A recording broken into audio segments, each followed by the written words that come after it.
Good evening बच्चों। Good evening sir. आज हम पढ़ रहे हैं फ्रिक्शन। अच्छा, फ्रिक्शन मैं बता रहा हूँ कहाँ कहाँ पढ़ना है हमें। अभी 8th क्लास में पढ़ना है, फिर 9th क्लास में पढ़ना है, और 9th क्लास का जितना भी डेटा होता है अगर आपने साइंस ली तो वो सारा 11th क्लास में पढ़ना होता है। ठीक है, 10th क्लास का 12th क्लास में, ये ऑड इवन चलते हैं। तो 8th में पढ़ोगे कुछ भी चीज़ तो वो तुम्हें 10th में मिलेगी। मतलब यहाँ पे तो इंट्रोडक्शन है, और ये सारी बुक्स में है भी नहीं फ्रिक्शन। मतलब अगर मैं बात करूँ गवर्नमेंट स्कूल में बहुत कम दे रखा है, लेकिन प्राइवेट स्कूल में ही 8th क्लास में अच्छा खासा दे रखा है। तो अच्छी बात है, अभी आपको नॉलेज हो जाएगी सारी। ये फ्रिक्शन है क्या? It is a type of force. अब कैसा फोर्स? ये एक अपोजिंग फोर्स है जो कि मोशन को रसिस्ट करता है। एक नया वर्ड सिखा रहा हूँ आपको, रसिस्ट। रसिस्ट का मतलब क्या होता है? रोकना। रसिस्ट का मतलब होता है रोकना। ये वर्ड कहाँ यूज होता है? जैसे कोई ये इसको मार रहा है तो वो उसको रसिस्ट कर रहा है, वो उसको रोक रहा है। ठीक है, रसिस्ट का मतलब ये होता है बचाव करना। तो अगर आपका व्हील, ध्यान से देखना, ये एक रोड है, ये क्या है? रोड है। और आप देखोगे ये जो व्हील है, ये गाड़ी का मोशन तो इस डायरेक्शन में, गाड़ी का मोशन क्या है? इस डायरेक्शन में। तो फ्रिक्शन फोर्स क्या होगा? Opposite direction. फ्रिक्शन फोर्स क्या होगा? अपोजिट डायरेक्शन में, क्योंकि वो उसे रोकता है। अब ये फ्रिक्शन होता क्या है, ये कैसे होता है? देखो मैं बताता हूँ। ये डिपेंड करता है सरफेसेस पे। ये डिपेंड किस पे करता है? सरफेस पे। अगर सरफेस हमारे बहुत स्मूथ है, सरफेस हमारे बहुत स्मूथ है तो फ्रिक्शन बहुत कम होगा। अगर सरफेस हमारे रफ है तो फ्रिक्शन बहुत ज्यादा होगा। ठीक है, ओके। अब मैं तुम्हें बताता हूँ फ्रिक्शन देखते कैसे। एक चीज है, आप देख रहे हो कि मान लो मैंने ये बुक है, ये बुक है और इस पे ये मार्कर है, तो मैंने देखा यार स्लाइड करना चाहिए क्योंकि टिल्ट है। बुक अब तो सीधी है, अब मैं इसको ऐसे कर रहा हूँ लेकिन ये अभी भी स्लाइड नहीं कर रही, अभी भी स्लाइड नहीं कर रही। ये बताऊंगा अभी रोलिंग वो वाला स्लाइडिंग फ्रिक्शन और लिमिटिंग फ्रिक्शन। अभी भी स्लाइड नहीं कर रही, मैंने थोड़ा और एंगल दिया जब जाके ये स्लाइड करना शुरू कर रही है। उससे पहले ये स्लाइड नहीं कर रही थी, थोड़ा सा एंगल देने के बाद। क्यों? क्योंकि इसका अगर इंटरमॉलिक्यूलर स्ट्रक्चर देखूं, मतलब आपको लग रहा है बड़ा स्मूथ है, नहीं है स्मूथ। इसको भी देखोगे ना तो ये एक रफ ही है। ये माइक्रोस्कोपी से आपको, माइक्रोस्कोप से देखेगा, माइक्रोस्कोपिकल, इसमें क्या है? रफनेस है। ये ऐसे नहीं दिखेगी आपको। बहुत सारी चीजें, आपको कांच होता है ना, कांच, वो भी आपको बड़ा स्मूथ लगता होगा लेकिन वो भी स्मूथ नहीं होता, उसमें भी रफनेस होती है। ठीक है, और ये दूसरा सरफेस, ये क्या है? दूसरा सरफेस। तो ये क्या है? इसका सरफेस और इसका सरफेस लॉक हो जाता है, इसीलिए मैंने कहा थोड़ा सा मैंने एंगल अप करा लेकिन वो नहीं सरका। इंटरलॉकिंग हो जाता है। क्या हो जाता है? एक सरफेस दूसरे सरफेस में क्या हो जाता है? लॉक हो जाता है। तो स्लाइड होने से क्या करता है? रोकता है। ठीक है, इतना समझ में आया कि फ्रिक्शन क्या है? एक अपोजिंग फोर्स है। कई बार ऐसा होता है कि फ्रिक्शन हमें जरूरी होता है। तो जैसे मैंने आपको बताया फ्रिक्शन जरूरी कहाँ का? अगर फ्रिक्शन नहीं होगा तो हम चल नहीं पाएंगे। मैंने बताया था ना, अगर मैं पूरे सरफेस पे तेल डाल दूं तो फ्रिक्शन कम हो जाएगा। तो फ्रिक्शन कम हो जाएगा तो हम चलेंगे कैसे? देखो, अभी देखो, अगर आप हाथ को रगड़ोगे तो friction force is converted into heat energy. Frictional force जो है वो किस में कन्वर्ट हो गया? हीट एनर्जी में कन्वर्ट हो गया। मतलब वर्क डन तो कर ही रहे हैं ना। Work is a form of energy, या energy is a form of work कह सकते हैं। अगर मैं हाथ को तेल में डुबो के फिर निकालूं, अब जो मेरे हाथों के ग्रूव्स थे, हमारे हाथों में भी ग्रूव्स होते हैं। अगर आपने फोटो खींच के भी देखा हो तो हाथों में क्या है? हल्के हल्के ग्रूव्स होते हैं, हल्के हल्के गैप है ना। वो गैप इसके गैप में फंसता है और वही रगड़ता है, तो वही गर्म हो जाता है फ्रिक्शन की वजह से। लेकिन अगर मैंने हाथ में तेलों में डाला, हाथ निकाले और फिर मैंने उसे ऐसे रगड़ा तो तेल, मतलब हाथ जो है मेरे गरम नहीं होंगे। हाथ गरम क्यों नहीं होंगे? क्योंकि जो गैप था उसको किसने फिल कर दिया? उस ऑयल ने। और ऑयल उस दूसरे वाले हाथ के ऑयल के ऊपर क्या कर रहा? स्लाइड कर रहा है ना। तो स्लाइडिंग फ्रिक्शन। लेकिन फ्रिक्शन होगा लेकिन बहुत कम होगा।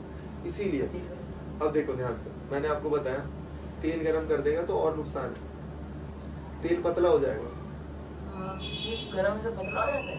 हाँ, ये टॉपिक अभी आपने पढ़ा नहीं है, ये इसको बोलते हैं, बहुत अच्छा टॉपिक है, बहुत ही शानदार, कि अगर कोई सॉलिड किसी सॉलिड पे फिसल रहा है, रगड़ रहा है, तो वो सॉलिड फ्रिक्शन कहलाता है। सॉलिड में फ्रिक्शन होता है, लेकिन लिक्विड में क्या होएगा फिर? अब तुम बताओ मुझे, मैंने यहाँ पे क्या किया, मैंने यहाँ पे 4 भी कर लिया, अब तुमने ये वाला टॉपिक छेड़ दिया, लेकिन इसकी मैंने ऑलरेडी लेक्चर बना रखा है इसका। इसमें मैंने डाला वाटर, इसमें मैंने डाला ऑयल, इसमें मैंने डाला हनी, और इसमें मैंने डाला पेट्रोल। पेट्रोल। अब सब में लिक्विड है। हनी की स्पेलिंग क्या होगी? ये भाई आपने बुक में चिपकाया है। वो हनी होता है, डबल एन हुआ, हनी बनी। हाँ भैया, हनी नहीं बोल रहा है, वो तो नाम होता है ना हनी। हाँ, हनी बनी। तो देखो अब क्या है, मैं एक लोहे की बॉल लूंगा, एक आयरन बॉल लूंगा, और सारी आयरन बॉल को एक साथ डालूंगा, ऐसे चुटकी बजाते ही बॉल छूट जाएगी, मतलब बॉल सारे ग्लासेस में ड्रॉप हो जाएगी। सारे ग्लासेस में क्या हो जाएगी?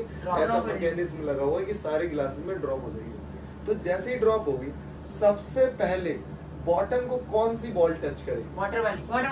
पेट्रोल। पेट्रोल सबसे और पतला होता है पानी से भी, पेट्रोल पानी से भी पतला होता है। तो सबसे कम जो फ्रिक्शन है, मतलब इस वाले फ्रिक्शन को कहा जाता है विस्कोसिटी। इस वाले तुमने सुना था? वाइसोसिटी नहीं है, विस्कोसिटी है। विस्कोसिटी क्या है? लिक्विड फ्रिक्शन को कहा जाता है। विस्कोसिटी क्या है? लिक्विड फ्रिक्शन को कहा जाता है। तो इसमें सबसे कम होगा, उसके बाद पानी में होगा, उसके बाद इसमें, और उसके बाद इसमें। सबसे ज्यादा फ्रिक्शन किस में होगा? हनी में। क्योंकि बॉल हनी में धीरे धीरे आएगी, और ठंडा कर दूंगा तो और धीरे आएगी। तो मैं यही तो बता रहा था, जैसे टेम्परेचर बढ़ाऊंगा ना तो विस्कोसिटी बढ़ती है।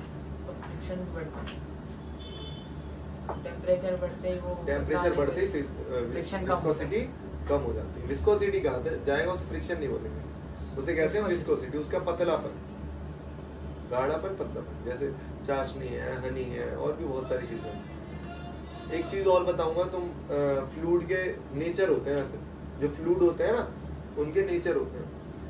ट्यूब वाला सैनिटाइजर लेके आएगा कोई खरीद के, और फिर मैं बताऊंगा बहुत सारी चीजें ऐसी हैं कि अगर आप उन्हें शेक करोगे ना तो पतली हो जाएंगी। बताओ। हाँ, जैसे मैं तुम्हें बताता हूँ, टूथपेस्ट, केचप। देखो मेरी बात सुनो ना, केचप लो। अभी तो कभी आपने केचप कटोरे में डाला खूब सारे बड़े भर के? थोड़े ही डालते हैं हम लोग हमेशा, है ना? ओके, अगर आप उसे, मैंने तो एक्सपेरिमेंट कर रखा है ना, मैंने डाला भर के। जूस की बोतल छोड़ो, भगोने में डाल दिया भर के, और जब मैं उसे चला रहा हूँ ना तो वो पतला हो रहा है। जब मैं उसे ऐसे घुमा रहा हूँ तो क्वांटिटी बढ़ जाती है। दही के साथ भी होता है नहीं? नहीं, दही के साथ नहीं होता, दही के साथ नहीं होगा।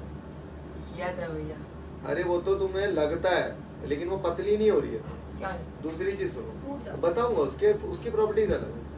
मैं बताऊंगा, जब आपने बॉटल को उल्टा किया तो केचप निकला? हाँ भैया। हाँ। नहीं निकला भाई। नहीं निकला? आप ऐसे कर दोगे तो निकल जाएगा। आप एक बार शेक कर दो उसे, हाँ निकल जाएगा। तो जैसे ही शेक किया आपने, उसमें आया मोशन, और मोशन के साथ विस्कोसिटी हो गई कम। मोशन के साथ विस्कोसिटी हो गई कम। ऑफ द टॉपिक चले गए। तो आपने एक सूडोप्लास्टिक के नाम नहीं सुना होगा? सूडोप्लास्टिक, सूडो का मतलब क्या होता है? सुडोकू सुना है? सूडो का मतलब सूडोपोडिया नहीं सुना किसी ने? सूडोपोडिया नहीं सुना? भैया सुना है। बहुत मारूंगा। सूडोपोडिया नहीं सुना? सच बता रहे हो? अमीबा के फिंगर लाइक स्ट्रक्चर। हाँ भैया। अच्छा। सूडोपोडिया। अबे सूडो का मतलब पता क्या होता है? फेक। सूडो का मतलब क्या होता है? फेक। वो उसके फेक हैंड बनाता है अपने। क्या बनाता है वो? Fake hand. एक होता है सूडो प्लास्टिक तरह का लिक्विड। कैसा लिक्विड? Pseudo plastic. आपने यार YouTube पे बहुत देखा होगा कि एक लिक्विड होता है, अगर उसको हम घूसे हाँ मारते हैं, हाँ भैया वो बहुत कड़ा हो जाता है, उसका हार्ड मॉलिक्यूल्स रहता है, आपस में चिपक जाता है। ऐसा रहता प्लास्टिक की तरह। लेकिन आप उसे लूजली ऐसे करोगे, उसमें हाथ वो डालोगे बहुत ज्यादा तो वो पतला है। बिल्कुल पानी की तरह, तो उसे कहते हैं सूडो प्लास्टिक। तो वही तो बता रहा हूँ, तो भैया YouTube में तो बताएगा। ये उसका नाम कुछ और नाम अलग है, प्रॉपर्टी वो है। प्रॉपर्टी बता रहा हूँ, सूडो प्लास्टिक प्रॉपर्टी नेचर है वो उसका। ऐसे ही मैंने बताया, देखो समझो कि अगर मैं उसे शेक कर रहा हूँ, अगर मैं उसमें मोशन ला रहा हूँ तो वो गाढ़ा हो जाता है। अच्छा सूडो प्लास्टिक पड़ा। एकदम से मोशन डाल लो, एकदम से पंच कर रहा हूँ, एकदम से हिला रहा हूँ तो वो नहीं गिरेगा। एकदम से हिला रहा हूँ या एकदम से शेकिंग कर रहा हूँ, पंच कर रहा हूँ तो उसमें चेंज नहीं आएगा। लेकिन धीरे से करूंगा तो चेंज आएगा। चेंज आएगा। वो बताया जाता है कि वो मॉलिक्यूल्स उसके आपस में कनेक्ट हो जाते हैं, तो वो ये मतलब is the इतना power. टाइम नहीं मिल पाता उन्हें, इतना टाइम नहीं मिल पाता। ऐसे ही जैसे बहुत सारी चीजें ऐसी हैं कि अगर आप उसे मोशन में लाओगे ना तो वो पतली हो जाएगी। केचप, टूथपेस्ट, ये कभी हमने ऑब्जर्व नहीं किए चीजें। अब 10 रुपए का सैनिटाइजर खरीद के लाना जेल वाला, और आप उसे ले लेना हाथ पे डालना, हाथ पे डालोगे तो तुम्हें लगेगा गाढ़ा। उसे शेक करो ऐसे तो वो पानी बनना लग जाएगा। वो क्या है, पतला होता है। अगर तुमने ऐसे करा उसे तो वो इतना पतला हो जाएगा, इतना कि पानी बन जाएगा, पानी से भी पतला, और तुम्हारे मुंह पे छींटे आने लगेंगे। कभी हनी को करके देख लेना, हनी गाढ़ा होता है, मुंह पे छींटे नहीं आएंगे कभी, वरना गायब होगा। लेकिन सैनिटाइजर जेल वाला क्या है, बिल्कुल पतला हो जाएगा, इतना पतला हो जाएगा। देखो ना, हम उसे ऐसे कर लेते हैं गायब। हनी को ऐसे करके गायब करके दिखा दो, उसकी तो कोटिंग चढ़ जाती है, तो वो अपनी प्रॉपर्टी चेंज करता है। जैसे ही वो मोशन में आता है वो पतला हो जाता है। पेंटर जो होते हैं पहले पेंट को ऐसे घुमाते हैं, मिक्स कर लेते हैं। मिक्स करते हैं, मतलब मिक्स नहीं करते, वो पहले उसे इस तरीके से चला लेंगे। जैसे चलाएंगे, मोशन में लाएंगे तो पतला हो जाएगा। ये तो बहुत बड़ी प्रॉपर्टीज है 11th, अभी नहीं पढ़ने दो, ठीक है। हाँ, तो अभी हमने पढ़ा कि भाई सरफेस पे डिपेंड करता है स्मूथ और रफ। जब ज्यादा रफ होगा तो ज्यादा फ्रिक्शन होगा, कम रफ होगा स्मूथ होगा तो फ्रिक्शन कम होगा। मैं बता रहा हूँ, जैसे जो हम कैस्ट्रोल ऑयल लेते हैं, इंजन होता है, इंजन के पार्ट चलते हैं, मूव करते हैं, गियर्स होते हैं, गियर मूव करते हैं, तो गियर एक दूसरे से कांटेक्ट में आ रहे हैं बार बार, तो उनके कांटेक्ट के बीच में अगर ऑयल की एक लेयर आ जाएगी तो फ्रिक्शन क्या हो जाएगा, कम हो जाएगा। जिससे ये हीट नहीं होंगे, और हीट नहीं होंगे तो ये घिसेंगे, कम खराब होंगे। हाँ खराब नहीं होंगे। एक बार मेरे ऑयल लीक हो गया तो मेरे इंजन के सारे पार्ट घिस के छोटे हो गए। छोटे हो घिसेंगे तो छोटे अच्छा, नहीं हाँ, होंगे, श्रिंक नहीं हुए, घिस के छोटे लेंथ थी एक पार्ट की तो वो घिस के छोटा हो गया। भैया जैसे चौक को बोर्ड पे घिसते हैं, हाँ छोटी हो गई। ठीक है, अब देखो मैंने यहाँ पे रखा फोन, और मैंने इसको, अब ये प्लेन है बिल्कुल, अब मैं इसको टिल्ट करूंगा, मैं टिल्ट कर रहा हूँ, टिल्ट कर रहा हूँ, लेकिन अभी भी ये नीचे नहीं गिर रहा, इंटरलॉकिंग नहीं गिर रहा। और अब अगर ये इस पॉइंट पे स्लाइड होना शुरू होता है तो वहां उसे बोलेंगे लिमिटिंग फ्रिक्शन। वहां तक क्या है, लिमिटिंग फ्रिक्शन है। चलो मैं एक चीज बता देता हूँ, वैसे तो बहुत आगे की चीज है लेकिन फिर भी समझने की कोशिश करता हूँ। किस तरह बता, ये तो मुश्किल हो रहा ये है लिमिटिंग फ्रिक्शन।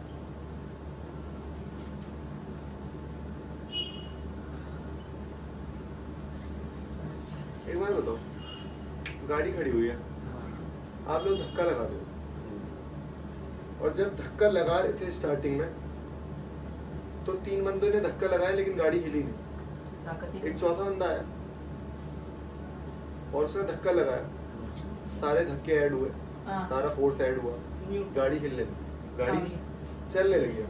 धक्के से ही चला रहे हैं, लेकिन अब एक बंदा हट जाता है तो गाड़ी क्या पे रुक होगा? जाती है। वो काइनेटिक एनर्जी बन गई है। अब वो गाड़ी मोशन में आ चुकी है। इसे कहते हैं, यही तो बता रहा हूँ कि गाड़ी स्टैटिक फोर्स से रोलिंग फ्रिक्शन पे आ गई, या स्लाइडिंग भी करोगे तो भी ऐसे ही। मोशन में आई हुई चीज स्टैटिक फ्रिक्शन क्या होता है, जब तक वो अपोज कर रहा है उसे, मतलब मैंने कुछ फोर्स लगाया तो वो फोर्स बराबर होगा किसके, फोर्स ऑफ फ्रिक्शन के, जब तक वो हिल नहीं रही चीज। जब तक वो चीज हिल नहीं रही है। स्टैटिक का मतलब पता है, स्थिर, जो चीज ना हिले।